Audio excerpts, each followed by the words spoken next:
climate specialist Durwood Zaelke, who joins us from Washington. Durwood, good to talk to you. Thanks for joining us. I might mention, first of all, Sir Bob Watson, who's an eminent scientist in the field of climate studies. He said he doesn't think we're going to make this target anymore of 1.5 degrees Celsius. I guess his message at the moment is that the game's up. We've blown it. Do you think that's a valid point this summer?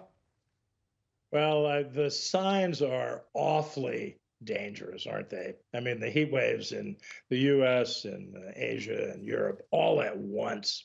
This should be a wake up call for all the world to do stronger, faster, better on climate mitigation.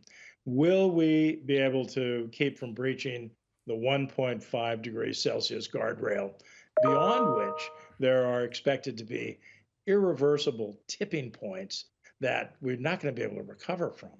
So I think what we can do is keep 1.5 in sight. So we will probably have some overshoot, but then can we bring it back down to 1.5 and keep going lower? Because we're at 1.2 today, 1.2 degrees Celsius above pre-industrial times, and it's already killing us. And so we do need to go backwards below 1 degree. And climate scientist Jim Hansen has been telling this for many years, that we have to learn how to do climate restoration, not just mitigation and adaptation. Well, we know, of course, there's an enormous lag in all this, that the atmospheric conditions that are causing the weather we have at the moment comes from emissions that came from perhaps decades ago. So we know there's more to come. What we're seeing perhaps now across Europe and in Asia and the United States, as you say, how much of a vision is that giving us of what we can expect as societies, as people going about our daily lives for the rest of this decade, let's say? Right. Well, really for the rest of the millennium here. I mean, this is not the new normal. This is just another temporary pause because the world is getting hotter.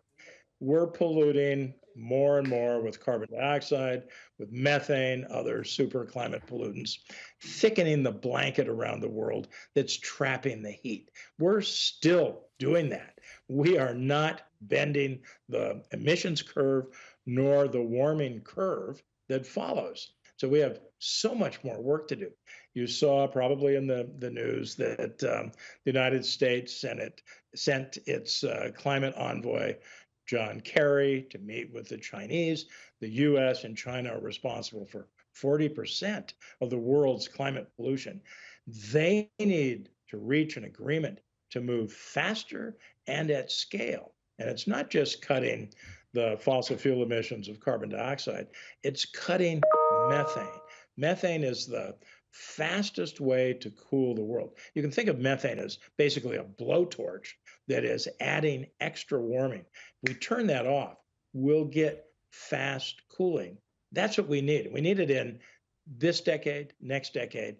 We can't wait till the mythical decarbonization and net zero emissions of CO2 at 2050. That's too late. And of course, the only instrument we have at the moment are these annual talks, the COP talks in Glasgow and then in Sharm el-Sheikh. Glasgow was all about setting out parameters of good intentions and of promises made and hopes for the future. Sharm el-Sheikh was supposed to be all about implementation. Well, we're on the eve of another conference this November. Where do we stand now, Durwood?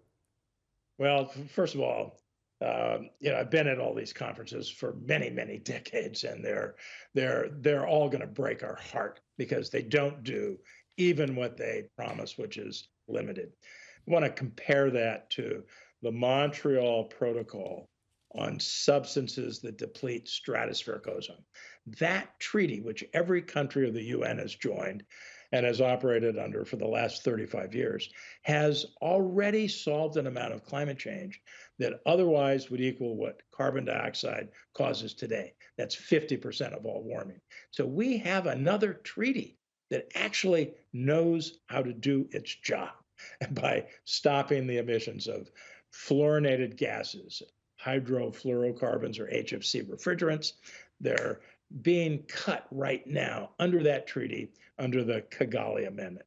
So we need to do more under the Montreal Protocol. And then we need to use that treaty, that brilliant, life-saving, planet-saving treaty, to inspire another agreement on cutting methane. And we need to kick that off at COP28 in the United Arab Emirates later this year. Well, let's hope so. Durwood Zaelke, absolute pleasure. Thanks for joining us this evening.